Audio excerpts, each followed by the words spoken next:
राधे राधे। बहुत ध्यान से कथा को सुनिएगा और अपने चित्त को लगा कर रखिएगा।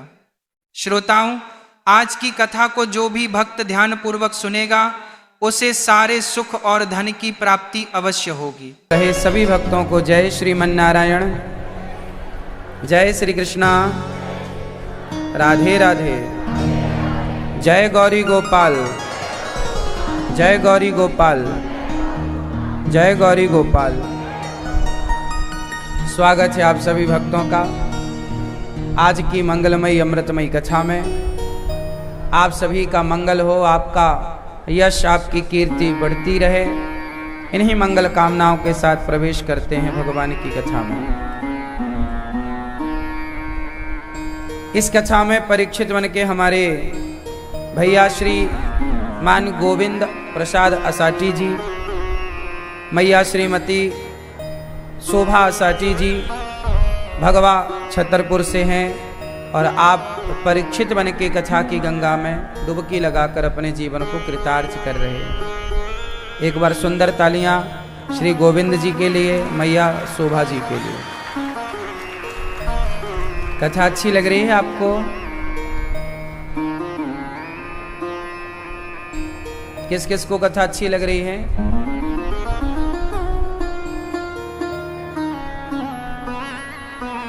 कथा समझ में आ रही है आप लोगों को? असाटी परिवार की ओर से देखो ये सुंदर सा जो आयोजन है, इन्होंने कथा कराई तो केवल इनका उद्धार नहीं हो रहा है, इनके माध्यम से इनके परिवारी जनों का और पूरा देश कथा की गंगा में डूब करके और भगवान की भक्ति की तरफ बढ़ रहा है।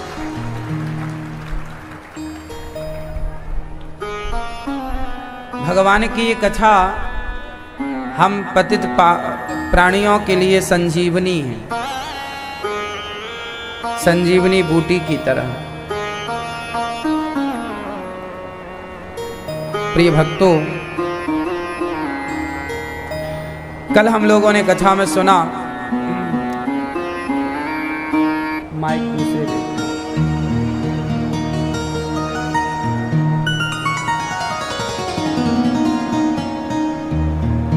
कल हम लोगों ने सुना कथा में कि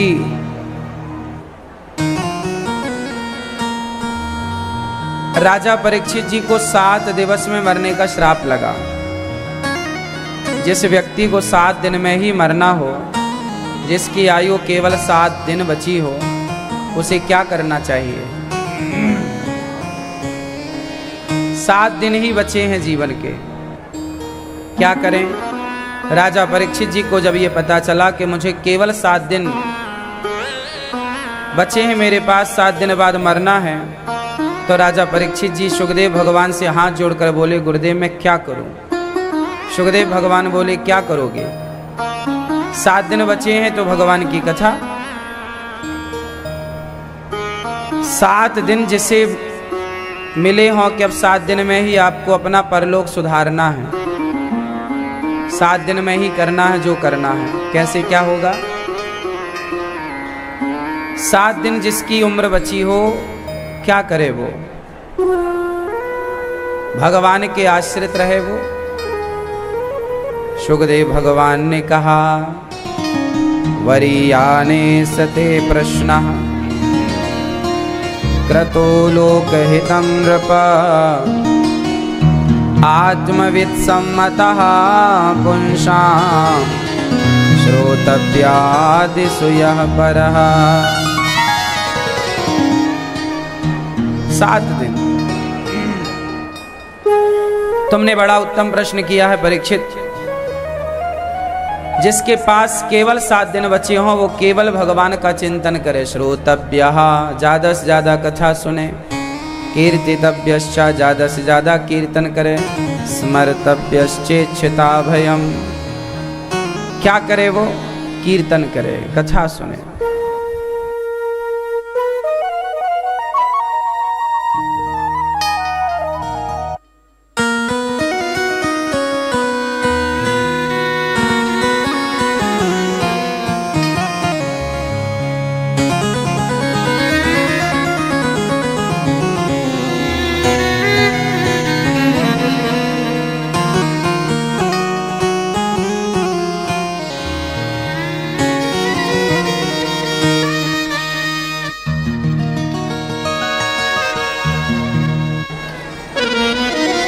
राधे।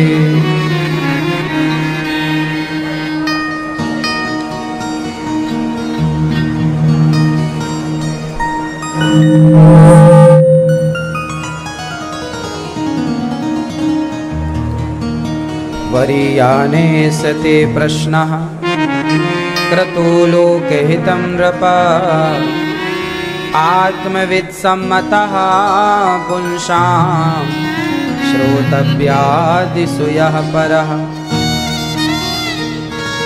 राजा परीक्षित जी से कहा सुखदेव भगवान ने कि आपने बड़ा ही उत्तम प्रश्न किया है। जिसे 7 दिन में मरना हो वो क्या करे? कीर्तन करे। हम सबकी जिंदगी बहुत ज्यादा नहीं है, हम सबकी आयु बहुत नहीं है।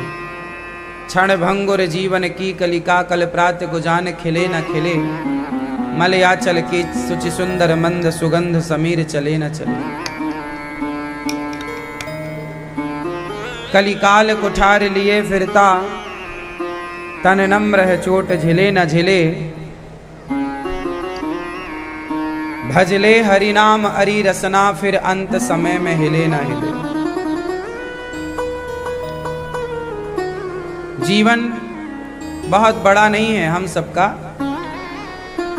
एक छोटा सा जीवन है, 7 दिनों का जीवन। आपकी आयु कितनी है मैया? आप कितने साल की हो मेरी माँ? बताओ आप कितने साल की हो? 60। अब कितने की बची हो? आप कितने की हो? 50। कितना बाकी है अभी आपका? क्यों चश्मा वाली मैया कितनी हो गई आप? गई बहुत, थोड़ी बची। नारायण अवचेत काल चिरैया चुग रही निस दिन आयु खेत।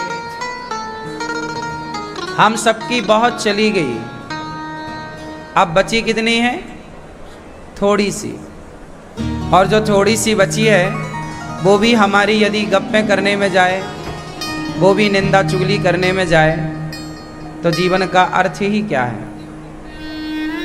जो बीत गया सो बीत गया, जो बचा है उसे संभाला जाए। जो बीत गया सो बीत गया, जो बचा है, जो आयु चली गई सो चली गई, जो वक्त गुजर गया सो गुजर गया। जो बचा है उस वक्त को सही उपयोग किया जाए, उस समय का उसे संभाला जाए। सुखदेव भगवान कहते हैं राजन, सबसे बढ़िया श्रोतव्य, ज्यादा से ज्यादा कथा सुनो। अच्छा, सुनाने वाला और सुनने वाला, ज्यादा अच्छा क्या है, सुनाना या सुनना? जोर से। सुनाना अच्छा है कि सुनना? जोर से। सास को सुनाओ या सुनो? बहू को सुनाओ कि सुनो? पिता को सुनाओ कि सुनो? बेटे को सुनाओ कि सुनो? जीवन में खुश रहना है तो सुनाओ कम, सुनो ज्यादा। खुश रहना है तो सुनाओ कम और सुनो। इसलिए भगवान ने सुनने को कान 2 दिए हैं, बोलने को वाणी 1 दी है। कि सुनना ज्यादा है, 2 हैं सुनने वाले और बोलने वाला कम बोलो ज्यादा। लेकिन आप क्या करते हैं? उल्टा। आप सुनते बिल्कुल नहीं हैं, केवल बोलते हैं, सुनाते हैं। हमारी सुनो। अच्छा, मजे की बात तो तब है जब एक पड़ोसन दूसरे पड़ोसन से मिलती है और ये भी बोलती रहती है और वो भी बोलती रहती है, दोनों बेचारी बोल रही है, सुन कोई नहीं रहा है। वो अपना रोए जा रही है, मैं भी ऐसी हूं, वो भी गई, मैं भी ऐसी। 3 लोग बैठे होंगे तो 2 लोग बोल रहे होंगे, हाँ या ना? कई बार सब बोलते हैं, 4 बैठे हैं, चारों बोल रहे हैं। आदमी सुनाना ज्यादा इसलिए परेशान है। इसलिए सत्संग होता है कि हम सब सुनेंगे और भगवान की कथा सुनाई जाएगी। तो श्रोतव्यः कीर्तितव्यश्च। आप में से कितने लोग कीर्तन रोज करते हैं? कीर्तन किन के घरों में रोज कीर्तन होता है? आपके घर में कीर्तन नहीं होता? क्या होता है फिर? तमाशा, झगड़ा?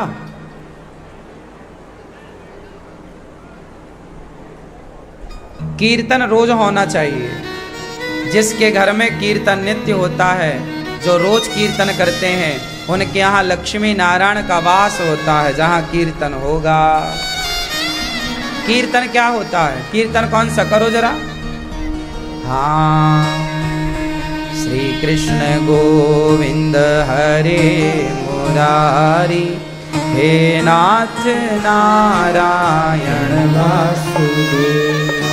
श्री कृष्ण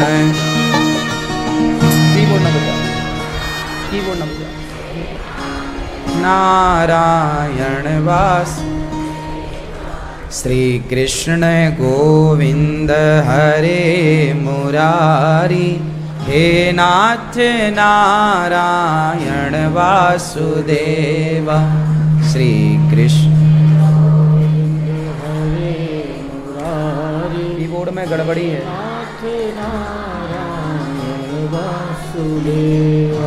श्री कृष्ण गोविंद हरे मुरारी, हे नाथ नारायण वासुदेव। श्री कृष्ण गोविंद हरे मुरारी, हे नाथ नारायण वासुदेव। श्री कृष्ण गोविंद हरे मुरारी, हे नाथ नारायण वासुदेव। तो हमें रोज कीर्तन करना चाहिए। इससे क्या होगा? जहाँ रोज कीर्तन होती है वहाँ भगवान का वास होता है। इसलिए कीर्तन रोज, नित्य कीर्तन। अब आप लोग क्या करते हैं? कीर्तन करते ही नहीं है। अरे जब कीर्तन करोगे, जहां जहां भगवान का नाम पहुंचेगा, वहां वहां की नकारात्मकता, नेगेटिविटी समाप्त हो जाएगी। सारी समस्याएं तब खत्म हो जाएंगी जब आप कीर्तन करोगे। आप कीर्तन करते ही नहीं। आप सब करते हैं, कीर्तन नहीं करते। जबकि भारत में शास्त्रों ने बार बार आपको समझाया, भाई कलयुग केवल नाम आधारा, कलयुग केवल नाम आधारा। नाम जप करो, नाम जप करो, नाम जपो भैया, बहुत सारा नाम जपो। पर नाम कौन जप रहा है? बस नाम ही नहीं जप रहे हैं आप, बाकी सब कर रहे हैं। पूजा के नाम पर आप क्या करते हो? अगरबत्ती जलाते हो। आप तो अगरबत्ती जलाए, भगवान जी को पानी डाला, चंदन तो महीनों पुराना लगा है, भगवान जी को छूटे ही नहीं। पानी डाला भगवान जी को और अगरबत्ती जलाई, चिरौंजी के 4 दाने या शक्कर कटोरी में रख दी, हो गई पूजा। अरे भाई, भगवान को नहलाओ, पूजा करो, आंख बंद करके भगवान के सामने बैठो और कीर्तन करो। सबसे मन हटाओ, कीर्तन, कीर्तन, नाम, नाम जपो, नाम। अच्छा, नाम जपने से क्या होगा? बोलो बोलो, राम राम, सीताराम। अब कोई नाम जप रहा है, सीताराम सीताराम सीताराम सीता, कोई व्यक्ति बोला इससे क्या होगा, कोई आदमी बोले कि भाई नाम जप रहे हो इससे क्या होगा, क्या होगा मैं बताता हूं क्या होगा। आप किसी के घर के पास जाओ और उसका नाम माना कि घनश्याम है, किसी आदमी का नाम घनश्याम है, और आप उसके घर के बाहर खड़े होकर बार बार कहो घनश्याम घनश्याम घनश्याम घनश्याम घनश्याम, क्या होगा बोलो। वो आदमी बाहर आएगा, हमें कौन पुकार रहा है। और आप एक काम करो, आप जाओ और चुपचाप खड़े हो जाओ, क्या होगा, आएगा। कब आएगा, जब पुकारोगे, जब बुलाओगे, हाँ या ना, बात सही है, हाँ या ना। तो जब घनश्याम नाम के आदमी को बुलाया तो घनश्याम नाम का आदमी आया, तो जब भगवान को पुकारोगे तो भगवान नहीं आएंगे। इसलिए पुकारो तो सही, नाम प्यार से अच्छा नाम इसी भाव से जपो कि हम प्रभु को पुकार रहे हैं राम, इसलिए क्या बोला जाता, हे रघुनंदन, हे श्रीमन्ना, हे क्या होता। जैसे देखो हे शब्द कहाँ लगता, हे संबोधन है। अब देखो जैसे कोई आदमी भूखा है, देखो पुकारने का तरीका भी होता है, मैं तरीके बता रहा हूं आपको कि जैसे कोई भूखा है, मैं आपके घर आया, माना कि मैं भूखा हूं, मैंने कहा भैया भूख लगी है रोटी दे दो, तो आप कह सकते हैं कि चलो दूसरे घर में जाओ, जाओ वहां देखो, ऐसे बहुत लोग आते हैं। पर आपसे इस भाव से कहा जाए, हे भैया बहुत दिन की भूख है, बहुत भूख लगी है जोर से, हे भैया कुछ खाने को दे दो, हे मैया कुछ खाने को दे दो। तो जब हे शब्द लग जाएगा, हे मैया कुछ खाने को दे दो, तो उससे आप हे शब्द से क्या होगा, आप पे प्रभाव पड़ेगा कि ये जरूरतमंद है। हे शब्द आपकी दीनता को दिखा रहा है, आपकी दयनीय स्थिति को प्रदर्शित कर रहा है। हे शब्द, हे भैया हमारी बात सुन लो। एक होता भैया हमारी बात सुनो, और एक होता हे भैया हमारी बात सुन लो, दोनों में अंतर है। अब शब्दों का ज्ञान होगा तो आप समझ पाएंगे। हे भैया मैं बहुत भूखा हूं, हे भैया मेरी बात सुन लो। तो जहां हे शब्द लगता है वो दीनता, इसलिए भगवान को भी हे से पुकारा जाता है। हे श्री कृष्ण, बोलो हे श्री कृष्ण, हे रघुनंदन, हे राम, हे श्रीमन्नारायण। इससे क्या हो रहा है, इस हे शब्द को जोड़ने से ये दिख रहा है कि हम कितने दीन भाव से पुकार रहे हैं, इससे आपकी दीनता दिखाई पड़ रही। इसलिए भगवान का नाम है दीन दयाल। भगवान का नाम क्या है, दीन दयाल। का मतलब क्या होता है, दीन दयाल का मतलब बताओ बेटा आप, हाँ आप बताओ। हाँ, जो दीनों पर दया करे वो दीन दयाल। तो दीन बन के पुकारोगे तब तो वो दया करके आएंगे, दीन बनोगे ही नहीं तो आएंगे क्यों। पहले दीन तो बनो, तब ना वो दया करेंगे, तब ना वो दीन दयाल कहलाएंगे। अब आप दीन बनते ही नहीं हैं। तो कीर्तन, जहां कीर्तन है वहां भगवान है। भगवान का हनुमान जी क्या करते हैं, बैठे रहेंगे और श्री राम जय जय राम, श्री राम जय जय राम, श्री राम जय जय राम, श्री राम जय श्री राम जय जय राम, श्री राम जय जय राम। हनुमान जी कहीं भी बैठे होंगे कीर्तन कर रहे हैं, एकांत में वो पुकार श्री राम जय जय राम, श्री राम जय राम, कीर्तन। नारद जी क्या करते हैं, क्या करते हैं नारद जी? नारद जी श्रीमन्नारायण श्रीमन्नारायण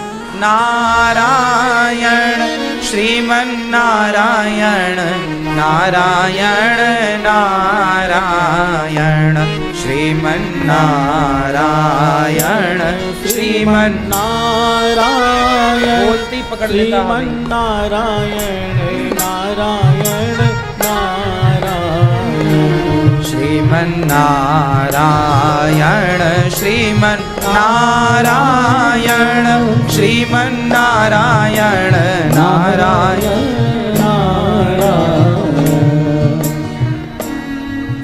कीर्तन। नारद जी कीर्तन करते हैं, हनुमान जी कीर्तन करते हैं, प्रहलाद जी कीर्तन करते हैं, मीराबाई कीर्तन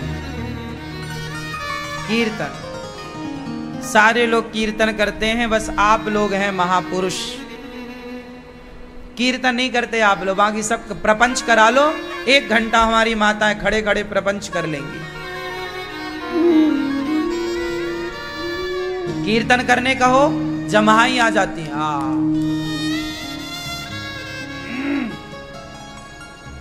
आप पंचायत करा लो, आप खूब कर लेंगे।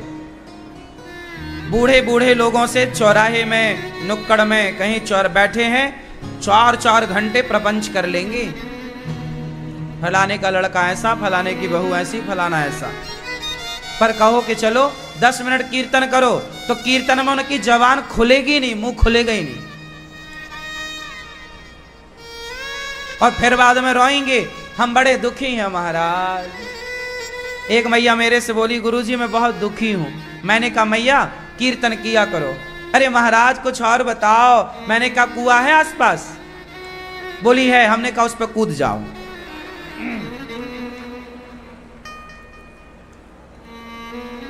आप कह रहे हैं कि कीर्तन करो। कीर्तन करने से प्रहलाद ध्रुव का दुख दूर हुआ, हनुमान जी का दुख दूर हुआ, तो हमारा तुम्हारा नहीं होगा। कलयुग है साहब, यहां भगवान के नाम पर अब विश्वास रहा नहीं। अब भगवान का नाम तो जपते हैं लोग, पर उस विश्वास से नहीं जपते। क्या लिखा है? मंत्र जाप मम दृढ़ विश्वासा। मंत्र जाप मम दृढ़ विश्वासा, पंचम भजन सुवेद प्रकाश। भगवान का नाम जपो, पर किसके साथ? बताओ किसके साथ? विश्वास। श्रवणम, ज्यादा से ज्यादा कथा को सुनो, कीर्तन करो। राजा परीक्षित जी ने कहा तुम कीर्तन करो। स्मर्तव्यश्चेच्छिता भयम, स्मरण करो। ज्यादा हाय हाय में नहीं उलझना है। सत्याम क्षितौ किम कसिपो प्रयासैर बाहौ स्वसिद्धे युपवर्हणै किम सत्यंजलौ किम पुरुधान्यपात्र्या दिग्वल्कलादौ सति किम दुकूलै। ज्यादा हाय हाय नहीं करना हमें, हाय हाय से बचना चाहिए। सुखदेव भगवान कहते हैं कि जिसे लक्ष्मी चाहिए वो माया देवी की उपासना करे, तेज चाहिए अग्नि की उपासना करे। अकामः सर्व कामोवा। जो भगवान को भज लेता है उसे अलग अलग चीजें नहीं चाहिए होती हैं। जो भगवान को भज लिया उसे सब कुछ मिल जाता है। भगवान को पा लेने के बाद फिर कुछ पाना शेष रह नहीं जाता। बात समझ में आ रही है? कुछ भी शेष नहीं बचता।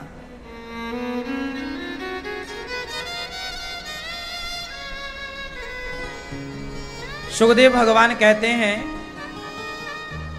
भगवान ने सृष्टि प्रारंभ की। नमः परस्मै पुरुषाय भूयसे सदुद्भव स्थान निरोध लीलया ग्रहीत शक्ति तृतीयाय देहिना मंत्र भवायानुपलक्ष वर्तमने। भगवान को नमस्कार किया सुखदेव जी ने और सृष्टि का क्रम सुनाया। भगवान नारायण से ब्रह्मा जी उत्पन्न होते हैं। ब्रह्मा जी ने सृष्टि का क्रम प्रारंभ किया। किस प्रकार सृष्टि हुई? भगवान नारायण से ब्रह्मा जी उत्पन्न हुए, नारायण की नाभि कमल से, नाभि से कमल, कमल में कौन प्रकट हुआ? ब्रह्मा। ब्रह्मा जी ने चारों ओर देखा तो 4 मुख हो गए। ब्रह्मा जी के कितने मुख हैं? 4। ब्रह्मा जी सृष्टि करते हैं। ब्रह्मा जी की भ्रकुटी से भगवान शिव का जन्म होता है। शिव ने भूत प्रेत की सृष्टि की। ये जितने भूत प्रेत हैं सब भगवान शिव की संतान हैं। प्रेत योनि, भूत पिशाच योनि शिव जी की संतान है सब। ब्रह्मा जी ने रोका कि अब आप सृष्टि मत करो। तब ब्रह्मा जी ने सनकादियों को उत्पन्न किया, ऋषियों को उत्पन्न किया और फिर मनु शत्रुपा को प्रकट किया। मनु शत्रुपा से सृष्टि का क्रम स्टार्ट हुआ। विदुर जी पर भगवान कृपा करने घर गए और छिलकों का भोग लगाए। फिर भगवान की चर्चा विदुर जी ने मैत्रेय जी से पूछी कि किस तरह से भगवान ये सृष्टि करते हैं। सृष्टि का क्रम क्या है? सृष्टि का क्रम समझाओ हमें। तब विदुर जी महाराज ने मैत्रेय जी से कहा कि प्रभु ये बताओ कि भगवान सृष्टि किस तरह करते हैं? तो ब्रह्मा जी के शरीर से मनु प्रकट हुए और शत्रुपा, और मनु शत्रुपा की 5 संतानें हुई। 3 बेटियां, 2 बेटे। आकुति, देवहूति, प्रसूति, प्रियव्रत, उत्तानपाद। आकुति का विवाह रुचि प्रजापति से हुआ, देवहूति का विवाह करदम जी से, प्रसूति का विवाह दक्ष प्रजापति से हुआ। आकुति, देवहूति, प्रसूति। आकुति के यहाँ यज्ञ भगवान भय, देवहूति के यहाँ कपिल भगवान भय। माता देवहूति का विवाह करदम जी से जब हुआ तो करदम जी की 9 बेटियां हुई। 9 बेटियों का विवाह ब्रह्मा जी के 9 मानस पुत्रों से हुआ। और करदम जी की जब बेटियां हो गई, बेटा हो गया, करदम जी ने कहा देवी आज्ञा दो, हमारी गृहस्थी पूरी हो गई। गृहस्थ आश्रम कितने साल का होता है? हाँ, आप लोग सब गृहस्थ में आए, गाड़ी चलाने के पहले सीखते हो कि नहीं? हाँ या ना? कि डायरेक्ट शोरूम से गाड़ी उठाई और चलाना सीखा नहीं, बैठे चले, ऐसा होता है?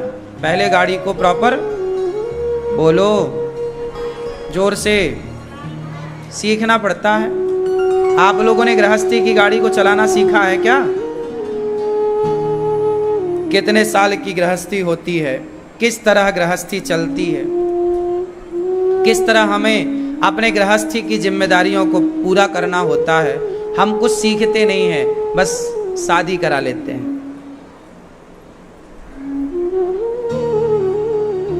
गृहस्थी कितने वर्ष की होती है? मैया बताएंगी हमारी। क्यों? दादाजी बताएंगे कितने साल की होती है गृहस्थी? हाँ, आप बताओ भैया, आप बताओ गृहस्थी कितने साल की होती है? चश्मों वाली भैया, कितने साल की होती है गृहस्थी? बताओ सरकार। नहीं बताओगे? क्यों, गुस्सा हो क्या? गृहस्थी कितने साल की होती है? पीले भैया, पीली टी शर्ट, कितने साल की? नहीं पता? शादी हो गई आपकी? गृहस्थी होती है 25 वर्ष की। कितने वर्ष की? 25 वर्ष का ब्रह्मचर्य, 25 साल की गृहस्थी, 25 साल का वानप्रस्थ, 25 साल का सन्यास। 4 आश्रम, ब्रह्मचर्य, गृहस्थ, वानप्रस्थ, सन्यास। हम सबकी गृहस्थी कितने वर्ष की है? 25 साल रहना है पत्नी के साथ। फिर क्या करें महाराज? 25 साल बाद जब आपकी बेटी का ब्याह हो जाए जब आपके बेटे का ब्याह हो जाए तो अपना मन सबसे हटाकर पूर्ण रूप से भगवान में समर्पण कर दीजिएगा। बची हुई शेष आयु भगवान की। 25 साल पत्नी के, 25 साल पत्नी के, बच्चों के, जिम्मेदारियों के, हाँ या ना? जब तक बेटी का ब्याह ना हो, जब तक बेटे का ब्याह ना हो, तब तक गृहस्थ में रहो। और फिर शादी ब्याह बेटा बेटी की हो जाए तो गृहस्थ से मन हटाकर भगवान के चरणों में मन लगा देना चाहिए। बची हुई श्वासें भगवान के नाम कर देना चाहिए। हर श्वास में हो सुमिरन तेरा, यूं बीत जाए जीवन मेरा। अब भगवान में लगो। अब बहुत हो गई है, अब आप लोगों को पता ही नहीं है सिस्टम कि किस उम्र में भजन करें, किस उम्र में क्या करें। आप लोग तो बुढ़ापे तक लगे रहते हैं संसार के विषयों में।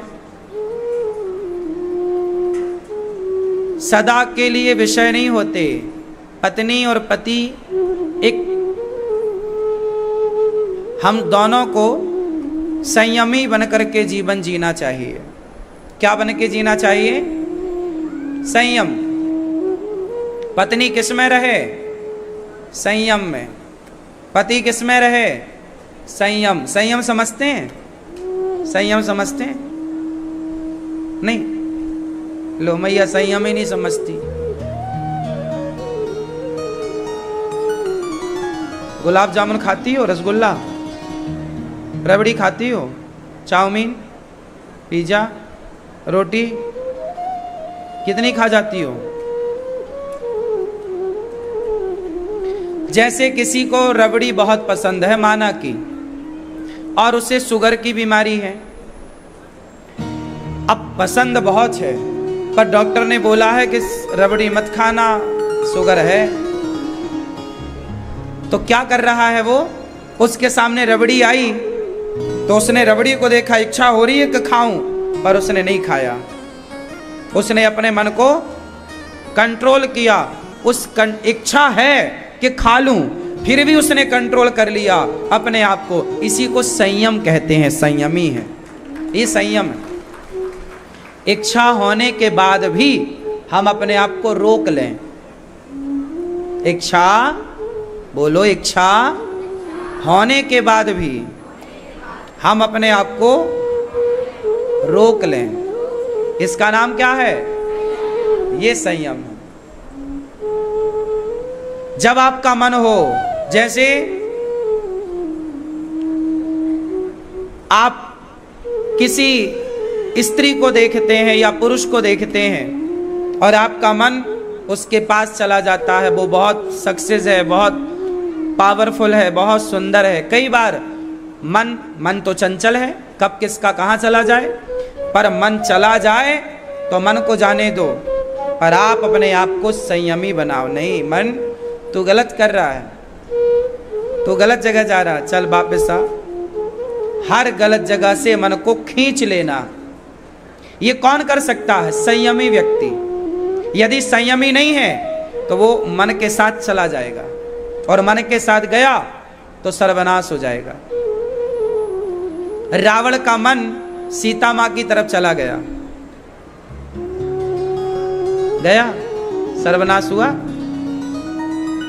जबकि राम का मन सूर्पनखा की तरफ बिल्कुल नहीं गया, जबकि आई सुंदरी बनकर, हमें स्वीकार कर लो, ब्याह कर लो, ऑफर दिया, पर राम का मन तनिक भी सूर्पनखा की तरफ नहीं गया। ये सही। राम कैसे हैं? जोर से, जोर से, संयम। देखना इंद्रियों के ना घोड़े बढ़े, इनमें संयम के हरदम ये कोड़े पड़े। अपने रथ को सुमार्ग लगाते चलो, मन से गोविंद गोपाल गाते चलो। मन से गोविंद गोपाल, अपने मन को सुमार्ग लगाते चलो और मन से गोविंद। देखना इंद्रियों के ना घोड़े बढ़े। देखना, ए भैया जरा देखना कि तुम्हारी इंद्रियां कहां जा रही हैं। अपने को भी जरा देखा करो कि तुम्हारा आंख कहां जा रही है, तुम्हारी आंख किसे क्या देख रही है, तुम्हारे कान कहां क्या सुन रहे हैं। क्या तुम्हारी वाणी, तुम्हारा मुंह कहाँ जा रहा है, शब्द कहाँ जा रहे हैं? देखना इंद्रियों के ना घोड़े बढ़े, इंद्रियों के घोड़े। सुनो, अर्जुन का रथ कौन चला रहा था? कितने घोड़े थे उस रथ में? कितने घोड़े थे उस रथ में जो भगवान कृष्ण चला रहे थे? हाँ, कितने घोड़े थे? जो रथ भगवान चला रहे थे वो रथ में घोड़े थे 5 और 5 10। हमारी इंद्रियां कितनी हैं? हमारी इंद्रियां कितनी हैं? जोर से, हमारी इंद्रियां कितनी हैं? जोर से, 10। इंद्रियां कितनी होती हैं? 5 ज्ञानेंद्री, 5 कर्मेंद्री। 5 ज्ञानेंद्री, 5 कर्मेंद्री। ज्ञानेंद्री कौन? जिनसे ज्ञान होता है। ज्ञान आंख से ज्ञान होता है, रूप का। आंख से ज्ञान होता है, जोर से। कान से ज्ञान होता है, शब्द का। नासिका, नासिका से ज्ञान होता है, गंध का। जिह्वा से ज्ञान होता है, स्वाद का, रस का। और चमड़ी से ज्ञान होता है, स्पर्श का। हाँ या ना? शब्द, स्पर्श, रूप, रस, गंध। 5 ज्ञानेंद्री, आंख, कान, नाक, जिह्वा और त्वचा। कितने हो गए? 5 और हैं। ये ज्ञान कराती है। ये क्या करा रही हैं? आंख ज्ञान कराती है रूप का, कान ज्ञान कराता है शब्द का, नासिका ज्ञान कराती है गंध का, जिह्वा ज्ञान कराती है स्वाद का, और चमड़ी ज्ञान कराती है टच का, स्पर्श का। आपको किसी ने छुआ तो चमड़ी ये टच होगा, पता लग कोई छू रहा है आपको, स्पर्श। बात समझ में आ रही है? ये कौन सी इंद्रियां हैं? जोर से, ज्ञान। अब 5 और हैं कर्मेंद्रियां। कौन कौन सी? कर्म। हाथ, हाथ से क्या हो रहा है? लेना देना, लेना और ये कर्म हो रहा है। कौन सी इंद्रियां हैं ये? कर्मेंद्रियां, लेना देना। पांव से चलना फिरना, मुंह से बोलना बतलाना, मैं बोल रहा हूं, कर्म कर रहा हूं। मुख कर्म कर रहा है बोलने का, हाथ लेने देने का कर्म, पांव चलने फिरने का कर्म। ये कितनी हो गई? 3। और 2 इंद्रियां गुप्त, मूत्र द्वार और मल द्वार। मल मूत्र का विसर्जन करना भी कर्म है। मूत्रेंद्री और मलेंद्री। मलमूत्र टोटल कितनी हो गई? 5। ये 5 कर्म करते हैं हम रोज। लेने देने का, चलने फिरने का, बोलने बताने का और मलमूत्र। टोटल 5 कर्म और टोटल 5 ज्ञान। ज्ञान और कर्म कितना हुआ? इन 10 इंद्रियों को, इनकी डोर किसके हाथ में थी? श्री कृष्ण के हाथ। याद रखना, यही है देखना इंद्रियों के न घोड़े बढ़े। देखना, ये देखना, बोलो देखना, इंद्रियों के न घोड़े बढ़े। इंद्रियों के घोड़े बढ़े मतलब तुम्हारी आंख बहुत देख रही है उल्टा सीधा, मतलब तुम्हारी इंद्रियों के घोड़े बढ़े हुए हैं। इन घोड़ों को क्या करोगे? बोलो जोर से, कंट्रोल। और घोड़ा कंट्रोल कैसे होता है? बोलो लगाम से। लोग नहीं ए अपनी वाणी में लगाम लगाओ, अपनी वाणी में लगाम। तो घोड़े को कंट्रोल किससे किया जाता है? लगाम। घोड़े के क्या होता कंट्रोल करने के लिए? लगाम डाली जाती है ना, नासिका, नाक से एक रस्सी पार कराई जाती है, उसे खींचा जाता है तो घोड़ा कंट्रोल। और खुला छोड़ दिया जाए तो घोड़ा दौड़ता है। क्यों जी, बात समझ रहे हैं आप लोग? इसलिए अपनी आंखों पर जरा लगाम लगाओ मेरी माँ, सब ना देखा करो। अपने कानों पर लगाम लगाओ, सब ना सुना करो। अपनी वाणी पे लगाम लगाओ, सब ना बोला करो। और अपनी चमड़ी पे लगाम लगाओ, सबको ना छुआ करो। कंट्रोल, संयमी। राम संयमी है, जबकि रावण संयमी नहीं है। समझ में आया? तो आप लोगों को क्या बनना है? संयम। क्या बनोगे मेरी मां?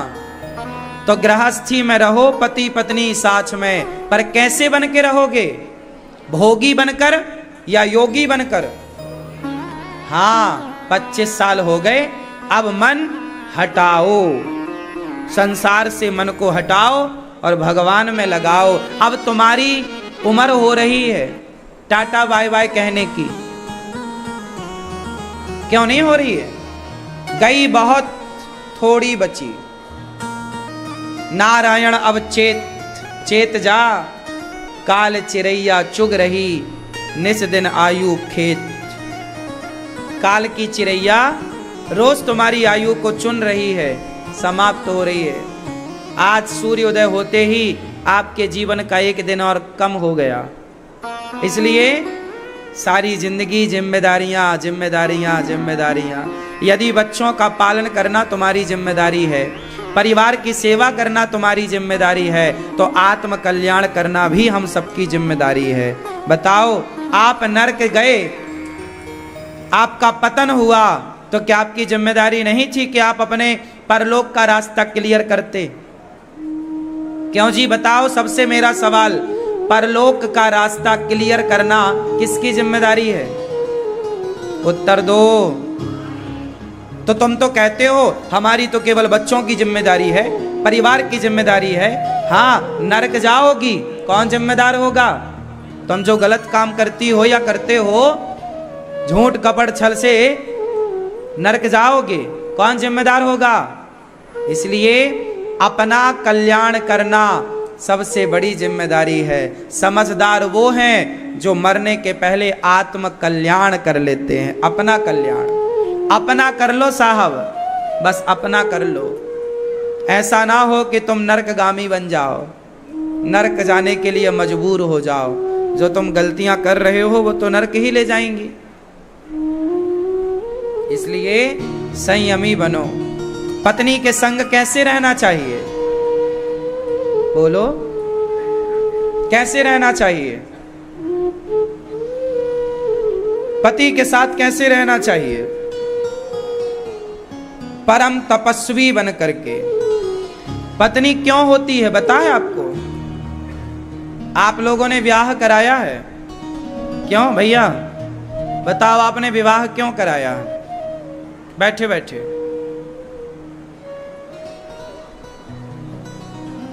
सब परिवार ने करा दिया तो आपने कर लिया। हाँ, जिम्मेदारियों को देखते हुए आपने शादी कर ली। आपने विवाह क्यों किया? भाई साहब बगल वाले,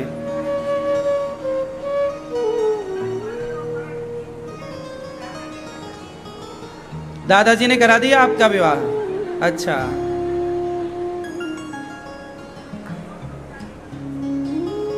क्यों? दादाजी बताएंगे हमारे, आपने क्यों विवाह किया? हाँ? काय के लिए?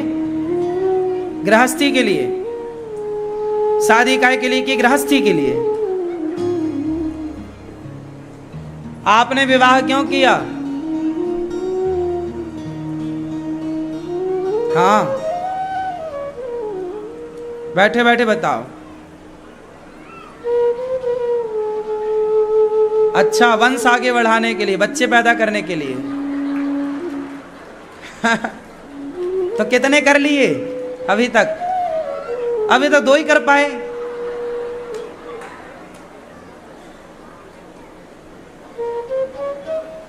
अरे जब शादी किए थे बच्चे पैदा करने को तो 20-25 करते।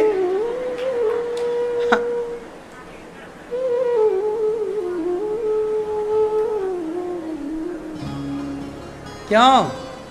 आप लोगों ने शादी क्यों की, विवाह क्यों किया? ये भैया बताएंगे। आपसे पूछ रहे हैं, आपसे क्यों विवाह किया आपने? बताओ। सबने किया तो आपने भी कर लिया, तो सारे भेड़ कुएं में गिरेंगे, तुम भी गिर जाओगे।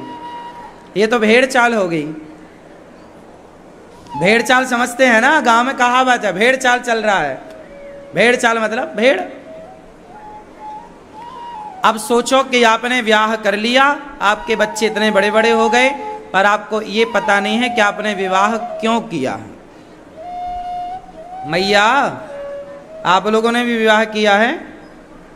मैया, आपने विवाह क्यों किया? वैसे हमारी मैयाओं की क्या गलती नहीं कि तो माता पिता ने करा दिया, मन हो ना हो करा दिया। इसलिए हम आप लोगों से सवाल नहीं पूछते, पुरुषों से पूछ लेते हैं। आप बता सकती हो तो बताओ, आपने विवाह क्यों किया? बताओ। सबने विवाह कर लिया, पर पता किसी को नहीं है क्यों करते हैं विवाह। भाई सब करते हैं, हम भी कर लिए।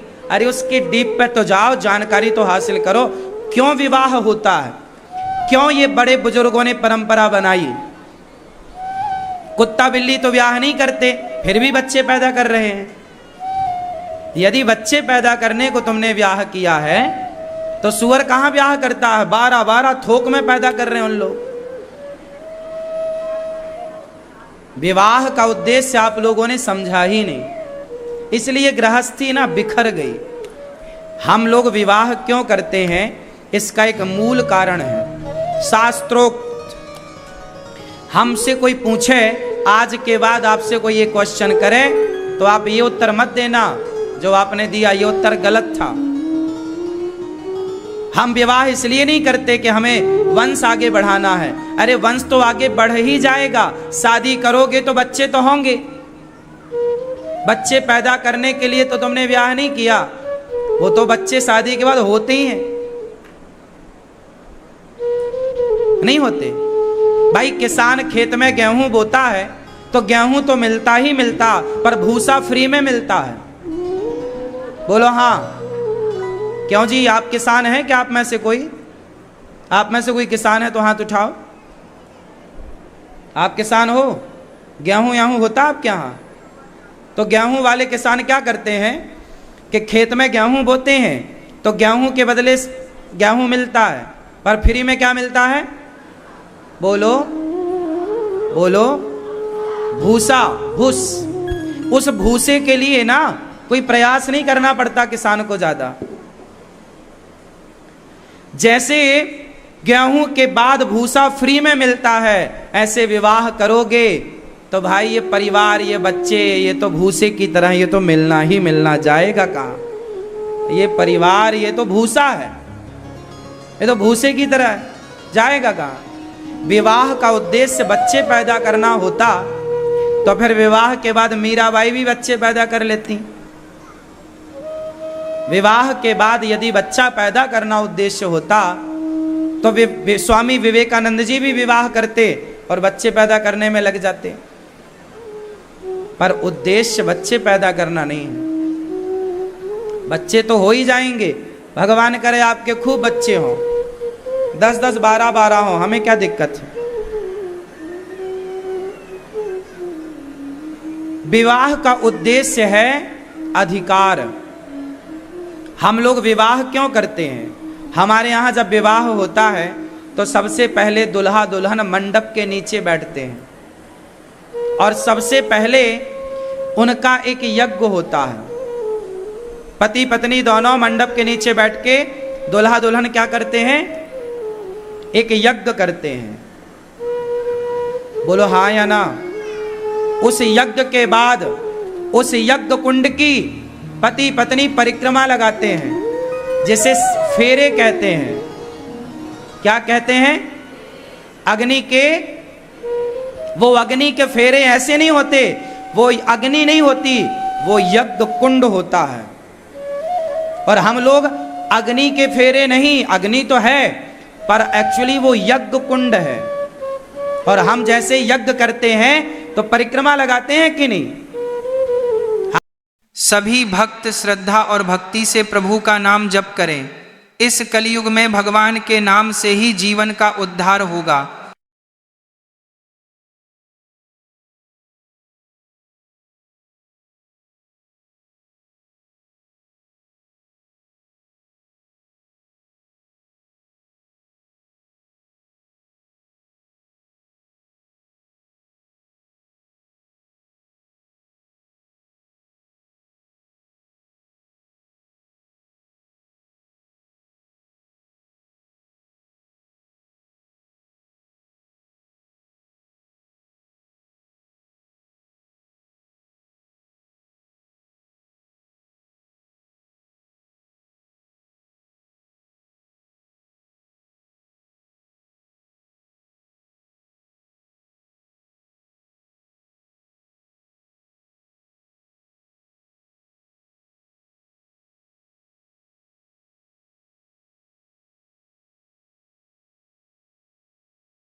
पंडित जी क्या मंत्र पढ़ते हैं? मंत्र पढ़ के वो आहुतियां डलवाते हैं और आहुति डलवाने के बाद जब आपका यज्ञ संपन्न होता है फिर आप उसकी परिक्रमा करते हैं और उस अग्नि को साक्षी मान करके अब आप पति पत्नी के बंधन में जुड़ते हैं। तो आपका विवाह क्यों हुआ? इसलिए हुआ। बताओ, क्या बिना पत्नी के कोई पुरुष अकेला यज्ञ में बैठ सकता है? यज्ञ कर सकता है? क्या कोई बिना पति के स्त्री यज्ञ कर सकती है? उत्तर दो। कर सकती है? कोई भी अनुष्ठान क्या पति के बिना या पत्नी के बिना क्या कोई अनुष्ठान होता है हमारे हिंदू धर्म में? उत्तर दो। हुआ? क्या मतलब हुआ? हमारी पत्नी, हमने विवाह इसलिए नहीं किया कि बच्चे पैदा करने हैं, हमने विवाह इसलिए किया कि हमें यज्ञ का अधिकार प्राप्त होगा। विवाह के बाद हम ईश्वर की उपासना कर पाएंगे, विवाह के बाद हम ईश्वर की और उपासना कर पाएंगे, उस विधान से उपासना कर पाएंगे, संयमी बन पाएंगे। विवाह के बाद, विवाह के पहले मन भटकने की संभावना ज्यादा है, पर विवाह के बाद मन को कंट्रोल करने की संभावना कई गुना बढ़ जाती है। तो हमारी पत्नी हमारे यज्ञ में सहयोगी है। तो हमने यज्ञ के लिए, ईश्वर की प्राप्ति के लिए जो यज्ञ का अनुष्ठान जरूरी है, उस यज्ञ के अनुष्ठान का अधिकार प्राप्त करने के लिए हम सबने विवाह कराया है। हमारी पत्नी हमें यज्ञ का अधिकार देती है, हमारा पति हमें यज्ञ का अधिकार देता है। यदि आपका पति नहीं है तो आप यज्ञ में बैठने के अधिकारी। इसलिए कहते हैं स्त्रियों को अकेले आहुति नहीं डालना चाहिए, और केवल स्त्रियों को, यदि कोई बड़ा यज्ञ है, घर का सामान्य हवन तो पुरुष अकेले कर सकता है, नित्य का हवन, नित्य होम, पर कोई बड़ा यज्ञ है वो पुरुष अकेला नहीं कर सकता। उदाहरण देखिए, जब माता सीता वनवास में थी उस समय राम ने यज्ञ किया था, राजसूय यज्ञ। क्या उस यज्ञ में राम ने अकेले आहुतियां डाली? वशिष्ठ जी ने मना कर दिया कि आप यज्ञ नहीं कर पाओगे क्योंकि आपकी पत्नी नहीं है, और जिसकी पत्नी नहीं होती वो यज्ञ नहीं कर पाता। तो राम बोले क्या करें? बोले जंगल से सीता को बुलाओ। बोले सीता को कैसे बुलाएं? वो तो वनवास में है, नहीं बुला सकते। फिर क्या करें? तब सोने की सीता बनाई गई। तब क्या बनाया गया? जोर से। यदि पत्नी आपके पास नहीं है, नाराज होके कहीं चली गई है, और पत्नी जिंदा है और पति के पास नहीं, माना कि पत्नी नाराज होके मायके में है और हमें यज्ञ करना है, अब पत्नी नहीं है तो भी हम यज्ञ नहीं कर सकते। पत्नी का होना चाहिए, होना आवश्यक। नहीं थी तो राम जी ने सोने की सीता बनाई। क्यों? ये बात सही है। राम जी ने क्या बनाया? सोने की। क्यों बनाई? क्या जरूरत थी सोने की सीता बनाने की? क्योंकि यज्ञ का अधिकार, राम को यज्ञ का अधिकार नहीं मिल रहा था। राम भगवान है। आप लोग हल्के में लेते हो अपनी अपनी पत्नियों को, अपने अपने पतियों को।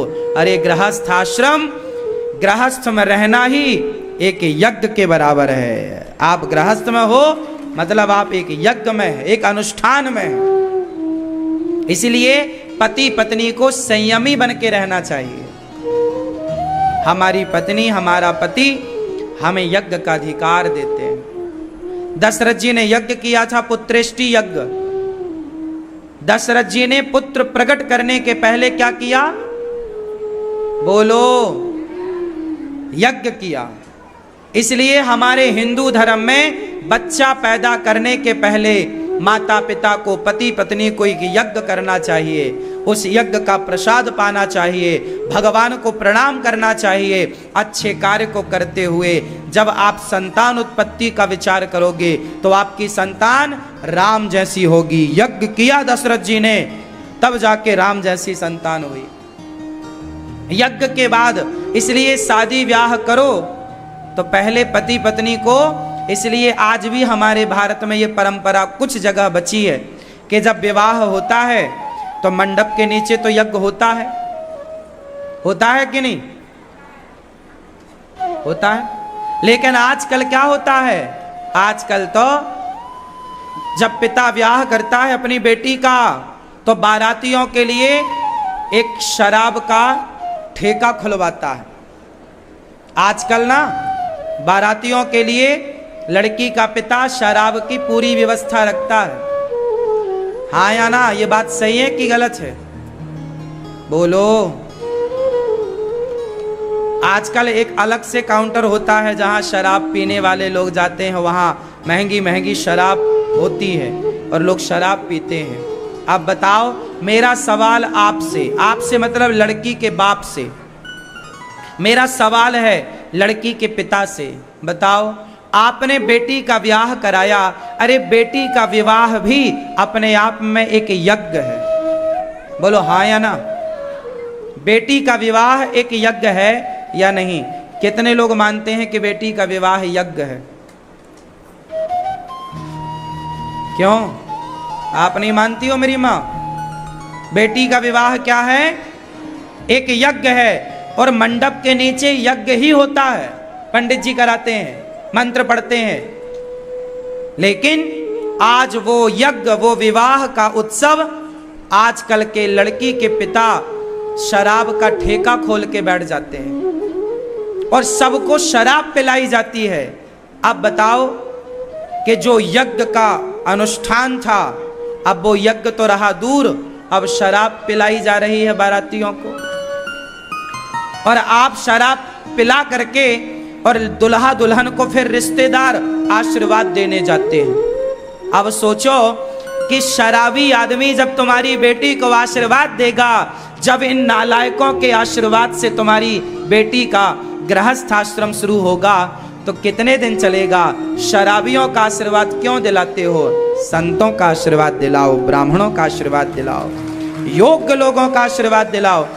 इन रिश्तेदारों को मत बुलाओ जो तुम्हारी बेटी के विवाह में शराब पी के आए। एक शराबी को मत बुलाया। बेटी का ब्याह एक यज्ञ है, ये कोई शराब का ठेका है क्या? आजकल तो लड़की का बाप ही शराब का ठेका खोल लेता है, आओ जी पियो शराब। और जितने लोग मंडप के नीचे बैठे होते हैं, अधिकांश लोग शराब के नशे में बैठते हैं। वो मंडप जो यज्ञ का मंडप है, वो मंडप जो, क्यों जी, लड़की जिस मंडप में बैठती है ब्याह के लिए, वो कौन सा मंडप होता है? वो यज्ञ मंडप है। कौन सा मंडप है? यज्ञ है। वो सारे देवी देवताओं का आवाहन होता है वहां पर। हाँ या ना? उस अग्नि के फेरे होते हैं, उस यज्ञ कुंड के फेरे, और उसी यज्ञ कुंड में, उसी मंडप में शराब पी करके लोग बैठे हैं। क्या ये सही है? उत्तर दो। सही है? तो क्यों ऐसा समाज में ऐसा हो रहा है या नहीं? बोलो। तो लड़की के पिता की क्या जिम्मेदारी नहीं है? जब आप लड़की के ब्याह का कार्ड छपवाते हो तो मेंशन कराओ नीचे, कृपया हाथ जोड़ के विनती है हमारी बेटी के विवाह में कोई शराब पी के ना आए, और पाया गया तो 4 जूते गिफ्ट दिए जाएंगे उसकी खोपड़ी में। लिखवाओ। ये 4 जूते के लायक है ना लायक? ये तुम्हारी बेटी का ब्याह बिगाड़ने आए हैं। बनाने आते तो शराब पी के ना आते।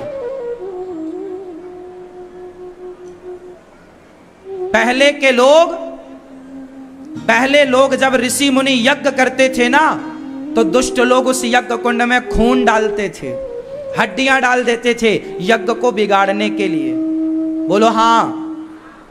इसलिए विश्वामित्र जी राम को लेकर गए थे कि मेरा यज्ञ पूरा नहीं हो पा रहा है, ये नालायक लोग मेरे यज्ञ में हड्डियां डाल देते हैं, मांस का टुकड़ा डाल देते हैं। ताड़का इत्यादि क्या करती थी? यज्ञ नहीं होने देती थी। मारीच क्या करता था? यज्ञ नहीं होने देता था, वो सारा मांस का टुकड़ा हड्डी डाल देता था यज्ञ कुंड में। तब गुरु वशिष्ठ जी विश्वामित्र जी राम को लाए ना। बोलो हाँ। और राम को यज्ञ मंडप पर बिठाए और राम जी धनुष बाण लिए खड़े थे। कोई नालायक आएगा मारेंगे, हाँ या ना? बोलो हाँ। के भूल गए? तुम भी 4 जूता लिए खड़े रहा करो द्वार पर बेटी के ब्याह में। कोई शराबी आए तुम्हारी बेटी का, अब बताओ ये शराबी आएंगे मंडप पर बैठेंगे, शराबी शराब पीने वाले को महापापी कहा गया है। क्या कहा गया है? जोर से। अरे मेरे मां, रास्ता बिल्ली काट जाए ना तो अपशगुन माना जाता है। रास्ता, यदि बिल्ली रास्ता काट जाए तो अपशगुन माना जाता है। और तुम्हारी बेटी के ब्याह में मंडप के नीचे शराबी आकर बैठे हैं, क्या ये अपशगुन नहीं है? शराबी को महापापी कहा जाता है। मैं नहीं कहता, शास्त्र कहते हैं। शराबी को क्या बोला गया? शराब पीना, शराब महापाप की श्रेणी में आती। पाप नहीं है, महापाप है। और तुम्हारी बेटी का ब्याह हो रहा है। आप में से कितने माता पिता हैं जो अपनी बेटी का बुरा चाहते हैं? चाहते हो? अच्छा, भला कौन कौन चाहता है अपनी बेटी का? तो मुझे उत्तर दो। मंडप के नीचे अच्छे लोगों का होना चाहिए या बुरा लोगों का होना अच्छा है? तो शराबियों को क्यों नहीं तुम लोग समझाते? क्या ये बात शादी के कार्ड में नहीं लिखनी चाहिए आपको कि हमारी बेटी का ब्याह है, और आगे से लिखो कि विवाह एक यज्ञ है और आप सब जो आ रहे हैं बाराती घराती, आप एक यज्ञ में भाग लेने आ रहे हैं। कृपया आप अच्छे विचारों के साथ आए, शराब इत्यादि का सेवन करके ना आए। ये यज्ञ है, यज्ञ में आप सम्मिलित हो रहे हैं। हमारी बेटी का भविष्य इस यज्ञ से है, उसका पूरा जीवन। आजकल शादियां क्यों नहीं टिक रही हैं? क्योंकि विधान से विवाह ही नहीं हो रहा है। शादी हुई तलाक, शादी हुई तलाक। क्यों? क्योंकि उस विधि विधान से विवाह हो ही नहीं रहा है। पहले विवाह यज्ञ ब्राह्मण कराते थे, सुयोग्य ब्राह्मण। आजकल तो शादी कोर्ट कचहरी करा देती है। अब ये जज साहब न्याय करने बैठे हैं कि शादी कराने बैठे हैं? बोलो, जज का काम क्या है? न्याय करना। क्या शादी कराना जज का काम है? शादी कराना ब्राह्मण का काम है। बोलो हाँ। शादी ब्याह कराना, मंत्र पढ़ना किसका काम है? जोर से। ब्राह्मण का। न्याय करना किसका काम है? न्यायाधीश, जज का। लेकिन जज क्या करा रहा है? ब्याह। अब जिसका ब्याह जज कराएगा तो जल्दी करा देगा, 1-2 साल बाद तलाक के कागज वही तैयार कर देगा, वही करा देता, वही तोड़ देता है। उसके पास दोनों चाबियां हैं। और आप पता नहीं कितने मूर्खतापूर्ण समाज में व्यवहार कर रहे हैं। बेटी का विवाह यज्ञ की तरह होना चाहिए। मैया, क्या समझ में आया आपको? बताओ। बेटी का ब्याह किसकी तरह होना चाहिए? हाँ?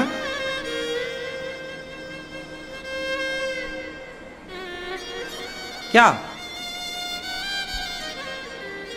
क्यों बेटा, कैसा ब्याह होना चाहिए?